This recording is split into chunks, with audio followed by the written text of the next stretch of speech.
बिस्मिल्लाहिर्रहमानिर्रहीम। हज़रत अबू हुरैरा रज़ी अल्लाह ताला अन्हो से रिवायत है कि नबी सल्लल्लाहु अलैहि वसल्लम ने एक आदमी को सूरह इखलास पढ़ते हुए सुना तो फरमाया, वाजिब होगी। मैंने अर्ज़ किया, क्या वाजिब होगी? आप सल्लल्लाहु अलैहि वसल्लम ने फरमाया, जन्नत। हज़रत फरवा बिन नौफल रहमतुल्लाह अलैह अपने वालिद से रिवायत करते हैं कि उन्होंने अर्ज़ किया, अल्लाह के रसूल, मुझे कोई ऐसी चीज़ सिखाएं कि जब मैं बिस्तर पर लेटूं तो इसे पढ़ लिया करूं। आप सल्लल्लाहु अलैहि वसल्लम ने फरमाया, सूरह काफ़िरून पढ़ा करो, क्योंकि वो शिरक से बर्रत और तौहीद का ऐलान है।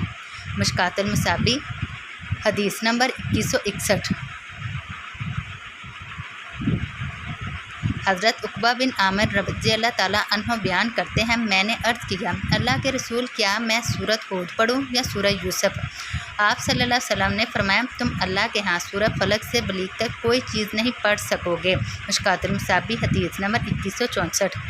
हज़रत अब्दुल्ला बिन हुबैब रज़ी अल्लाह ताला अन्हु बयान करते हैं, हम बरसात में एक शदीद तरीक रात में रसूल अल्लाह सल्लल्लाहु अलैहि वसल्लम की तलाश में निकले तो हमने आपको पा लिया। तो आप सल्लल्लाहु अलैहि वसल्लम ने फरमाया, कहो। मैंने अर्ज़ किया, मैं क्या कहूँ? आप सल्लल्लाहु अलैहि वसल्लम ने फरमाया, तुम सुबह शाम 3 मरतबा सूरत इखलास और सूरह फलक और सूरह नास पढ़ा करो, वो तुम्हें हर चीज़ के लिए काफ़ी हो जाएंगी। मिशकातुल मसाबी हदीस नंबर 2163।